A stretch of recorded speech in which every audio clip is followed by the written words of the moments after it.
Welcome, everybody, to Midday Magazine for this Thursday, October 17th, 2024. Have your host, James, here with you. And today we are joined by UW-Madison Extension Wood County's Matt Lippert, agricultural educator. Matt, we've been doing this for years, and it's always good to talk with you. Always learn from talking with you. Appreciate the time. Thanks for being here. Always a pleasure. So, Matt, one of the things that I wanted to dive into among a number of topics with you today is how farmers and how our ag industry prepares this time of year for the coming colder months. It's always interesting to me, and I know we've touched on this topic before, but there's always so many layers to it that I, as a city boy, as I've told you before, I don't always, it's always fascinating to me. And I think our listeners enjoy some of this too. If anything, certainly gives them a little bit more of understanding of what it is to be on the farm and be at this time of year. Well, I think even those who aren't directly associated with agriculture probably imagine the busy season of hope in the spring when you plant and hope the crop develops, and then now we're in that season of harvest.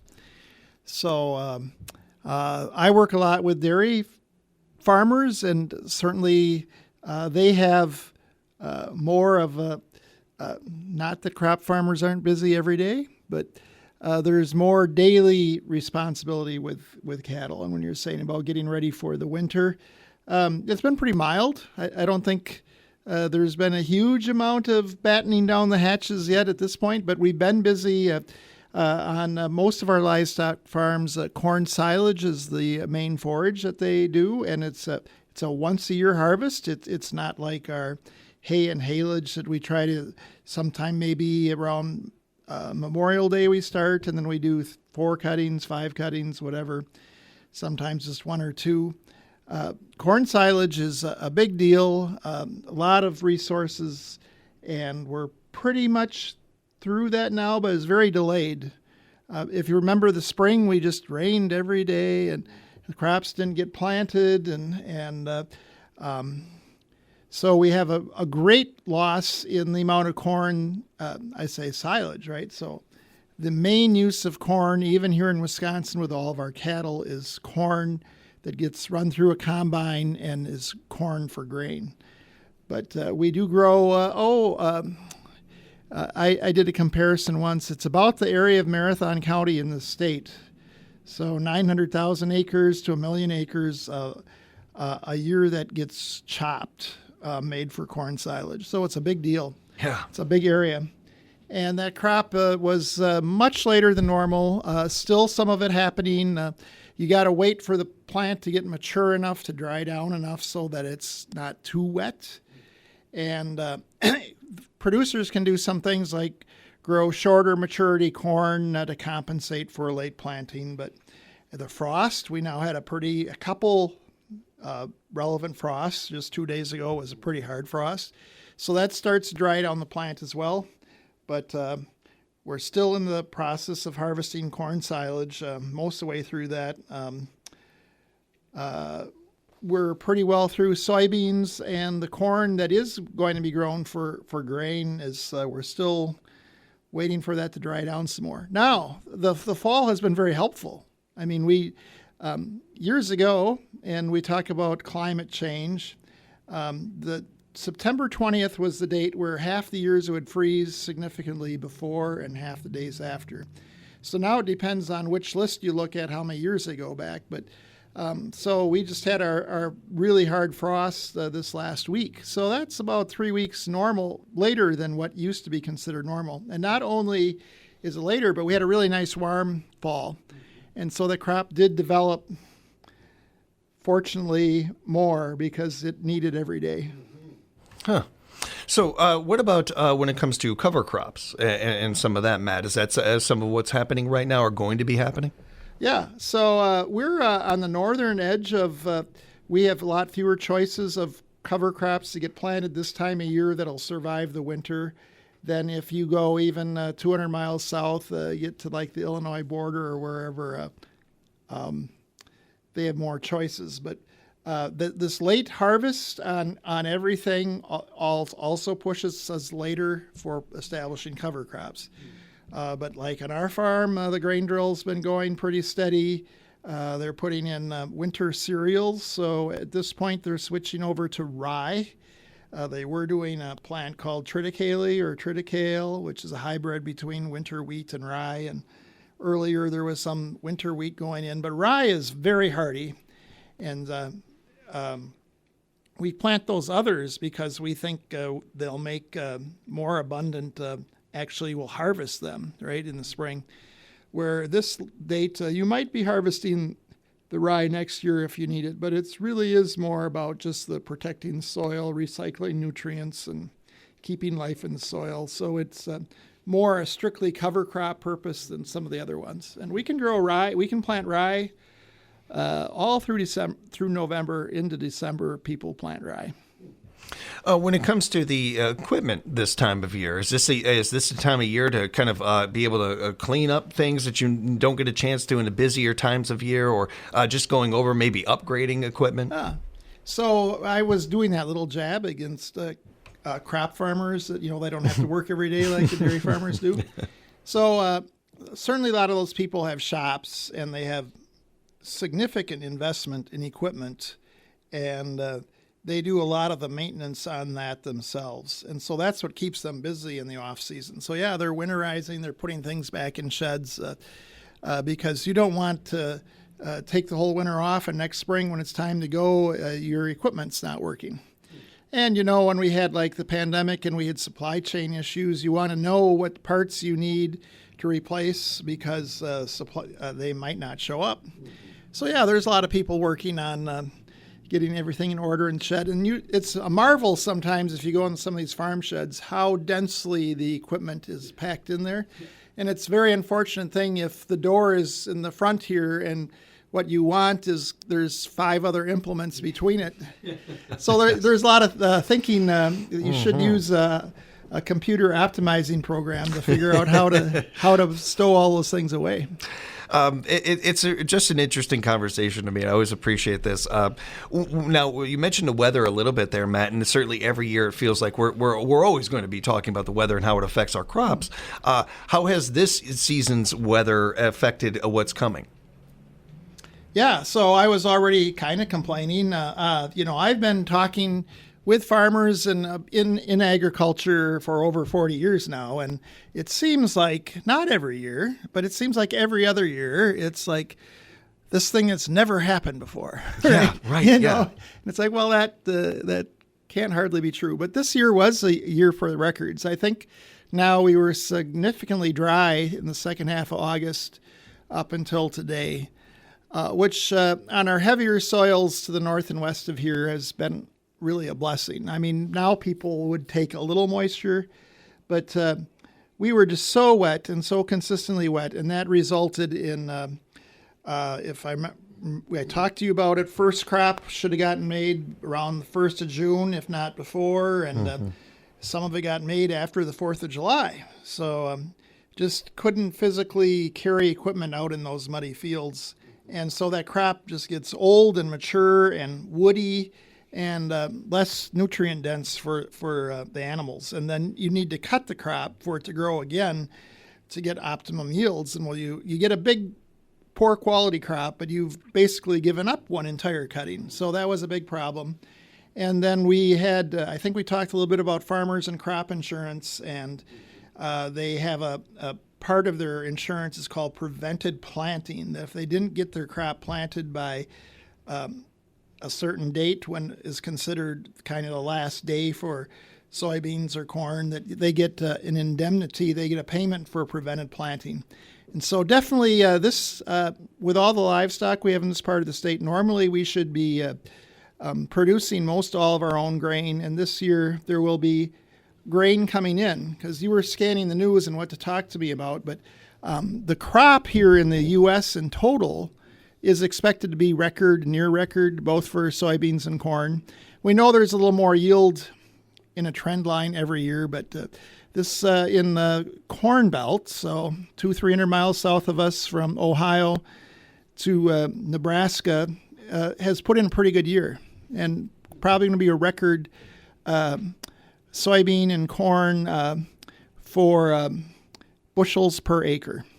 And that means that the prices that people that depend on that for a living is not going to be good, because we had good years last several years. So there's surplus. China hasn't been buying quite as much.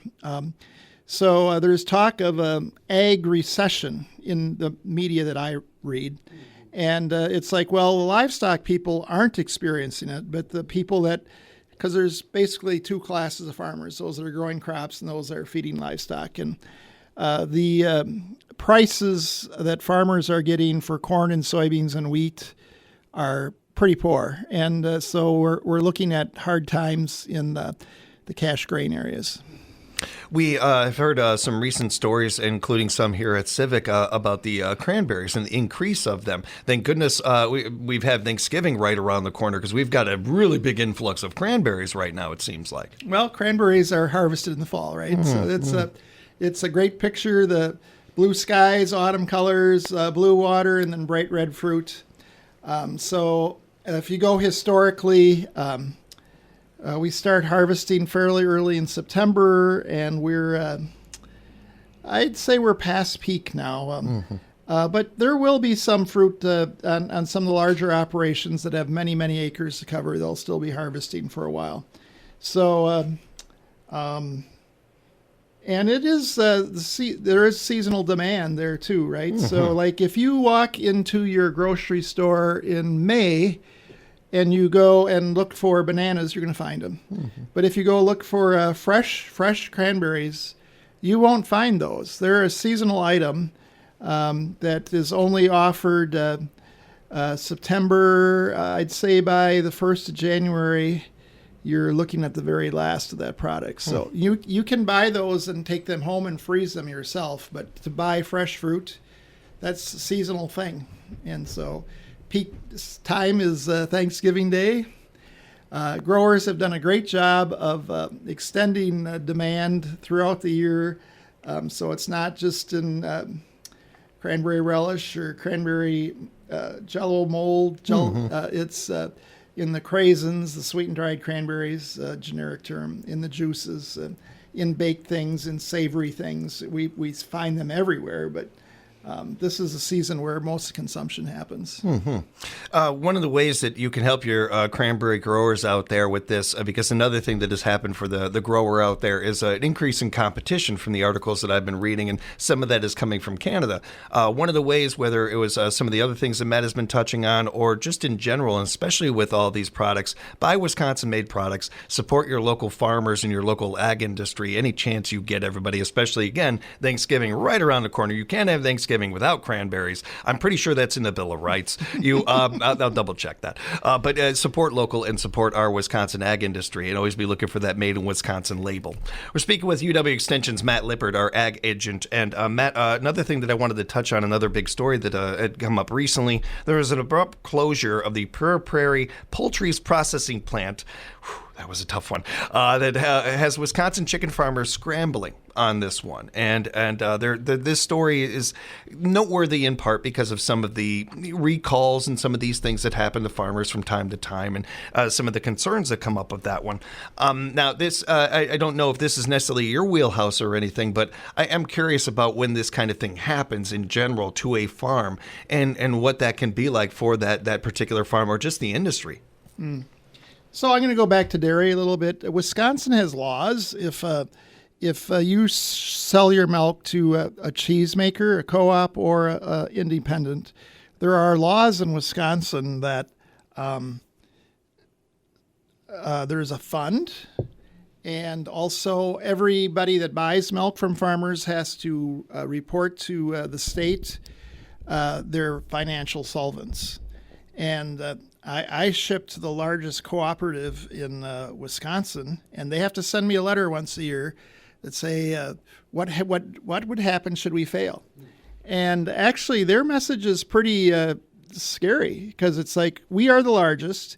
If we would fail, there wouldn't be sufficient funds in the state fund to take care of you. Yeah. Wow. So there is, but actually, being the dairy state, we have more provisions to protect dairy farmers from that sort of thing than even in Minnesota or other states. So now and then you'll find that either they lose their market suddenly, or they shipped their milk and didn't get their check. It's really a pretty rare thing, but it does happen. So I do know about this just marginally. Actually, social media has told me about these chickens in western Wisconsin.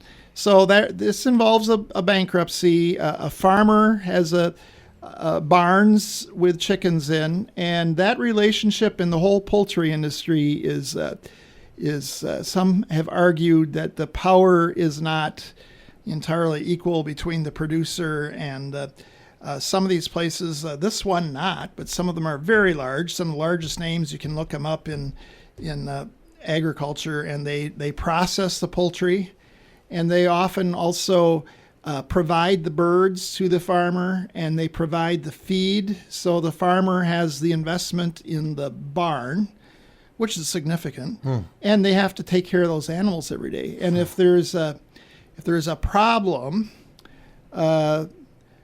storms or disease or power outage on a hot day, and they all get too hot or something like that, the farmer often assumes quite a bit of that risk. I mean, the contracts aren't always entirely fair. Yeah. But in this case, I'd say that's the thing, is that the people had a contract that's not being honored. The chickens have to be fed, and chickens grow very fast. They're not very old when they're ready for, broilers are ready for market. It's not like 2 years on a steer or Sure. It's weeks, you know. And so when they're ready to go, if now, so, I'm saying the story about this big, powerful processor and the little guy farmer, but the processor obviously wasn't doing very well because they went bankrupt. And so, I don't actually know what the insurance protections are for this grower, but they have put on social media that come and get these chickens, and they are getting much larger than when they would normally be sold. There's a sell date when they're scheduled to be produced for, but they are still getting bigger. Oh, yeah. And so if you get on your social media and look, there's still, I'm guessing a day ago, I heard 20,000, or there's people going. And we had the same thing when the pandemic started a little bit. If you remember, the big slaughter plants, those people were considered, what was the word? Essential workers. Yes, essential. Yeah. And but they were in close proximity, just their work, and so some of those places had to shut down because they had COVID go through them. And then that backed up the whole chain, that there were pigs ready to go to market that couldn't get processed. So this isn't COVID, but it's a similar thing. It's very unfortunate. And it really taxes the local resources as far as can I process them on my own? Well, maybe I can really work hard and I can do 20 birds, and there's 20,000 of them out there, right? Yeah. But people coming far and wide collecting these birds. Matt, I appreciate that. I know that it's not necessarily, something that you knew inside and out. So I appreciate the conflict. And I did not know that about chickens. I always learn when I'm talking to you and stuff. I didn't know that they were that quickly going to be harvested, if you will. Very or fast whatever. turnover. I didn't realize that. Wanted to wrap on a positive, and Wisconsin State Cranberry Growers Association announced the governor's proclamation of Cranberry Grower Appreciation Week that is running right now until the 20th. Celebrate cranberries in this area. Again, you've got a perfect holiday to celebrate coming up right around the corner. And while you're supporting the cranberry industry, support our ag industry, and always buy local, support local. Everybody, encourage you to do that, and certainly learn a little bit more about the ag industry any chance you get, like you can in these interviews when we have Matt join us. Always appreciate the time, Matt. Thank you so much for joining us today. If people have follow-up questions, they want to know some more about some of these things, I may even reach out to you with some follow-up questions, as I just find this industry very interesting. How can they reach you? Yeah, so the extension office is in the courthouse, ground floor, and the number there is 423-8440. You can reach us if you Google Wood County Extension. You'll find the whole UW system in every county office and the connections there. So yeah. You can find them, the website, extension.wisc.edu, extension.wisc.edu. Go there, and you should be able to find all the information you're looking for. Matt, looking forward to talking again real soon. You take care. Thank you. We'll have more Midday Magazine for you right here at 97.5 FM, 1320 AM, WFHR, where we are locally grown radio.